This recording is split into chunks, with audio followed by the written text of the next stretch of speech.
একটা রিক্সাওয়ালা ডেলি 2-4টা গালি, 2-4 ডজন গালি খাওয়া ব্যতীত বাড়িতে ফিরে না। কিন্তু তাকে যদি জিজ্ঞাসা করা হয় যে এত গালি খাওয়ার পরেও ডেলি রিক্সা নিয়ে কেন বাহির হও, তো চোখের পানি ছেড়া দিয়া বলবে বিবি বাল বাচ্চা আছে বিদায়। একটা বাপ বহুত কষ্টের পরে একটা ছেলেকে মানুষ বানায়, সত্য তো? কেমন মানুষ যে মা 10 মাস পেটে রাইখা কষ্টের স্তূপ জমাইতে জমাইতে হিমালয়ের চেয়ে বড় করে দিল। একটা বাপ সন্তানের পিছে খাটতে খাটতে খাটতে খাটতে নিজেকে বৃদ্ধ করে দিল, যৌবনটা হারায়া দিল। আমার সমাজে তাকাইলে দেখা যায় ওই মা বাবাই এখন বৃদ্ধাশ্রমে বাস করে।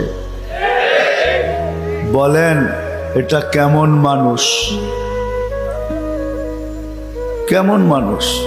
কাগজে কলমের মানুষই তো বলতে হবে। কাগজে কলমের মানুষ যদি না হইতো তাইলে তো ইমাম শাফি রহমতুল্লাহ আলাইহির মতোই হইতো। সারা দিন পরিশ্রম, বাবা ছিলেন না, বিধবা মা ছিলেন, সারা রাত্র মার পায়ে তেল মালিশ করতেন আর পাও টিপা টিপা ঘুম পড়াইতেন। মাঝে মাঝে খুশিতে পায়ের তালুতে চুমা দিতেন, চুমা। মা কাইপা উঠতো আর বলতো আমার পায়ের তালুতে চুমা কেন? তো বলছে তোমার পায়ের তালুতে চুমা দেই না, আমি তো আমার জান্নাতে চুমা দিয়া স্বাদ নিতেছি, স্বাদ।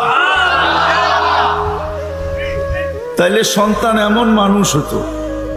শুধু কাগজ কলমে মানুষ হইলে মানুষ হয় না।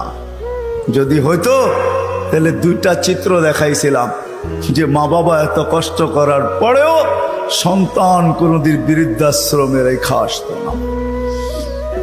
সন্তান কোনোদিন মা বাবার সাথে বড় বড় চোখ দেখাইতো না, মা বাবার সাথে কোনোদিন চিৎকার দিয়া কথা বলতো না, চোখে চোখ রেখা কোনোদিন বলতো না।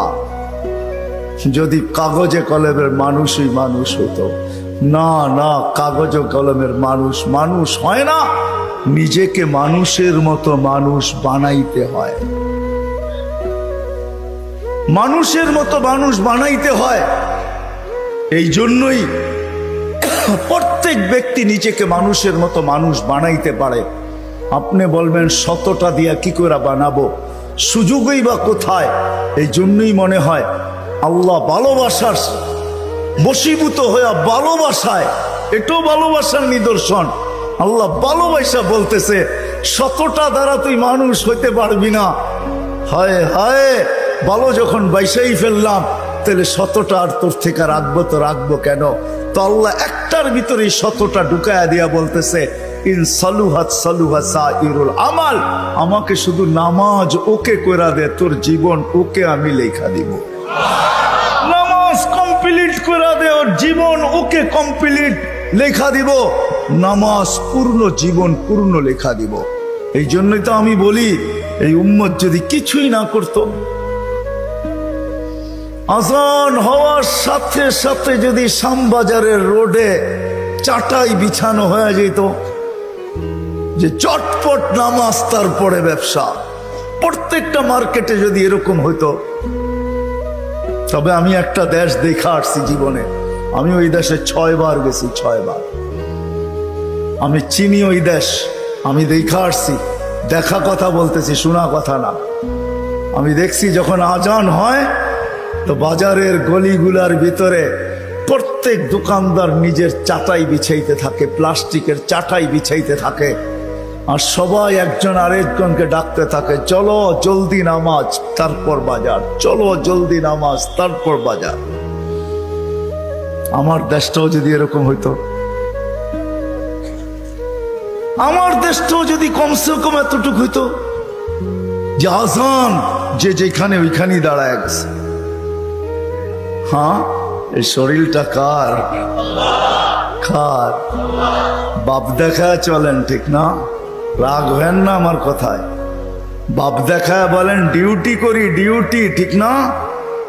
আমি যদি প্রশ্ন করি একজন ওইখানে জবাব দেওয়ার মতো নাই। প্রতি মাসে যাই কামাই, কার দেহটা দিয়া কামান? হায়াতটা কে দিছে? দেহটা কে দিছে? সুস্থতা কে দিছে? পূর্ণতা কে দিছে?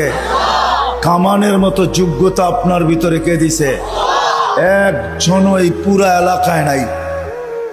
ঢাকা শহরে পাওয়া যাবে কিনা যে মাসের শেষে যা কামায়, 5,000 কামাক আর 500 কামাক, 100 টাকা হাতে নিয়ে উঁচা করে বলে, মালিক তোর দেওয়া দেহটা দিয়া কামাইলাম, এই 100 টাকা তোকে দিলাম, নিয়ে নে।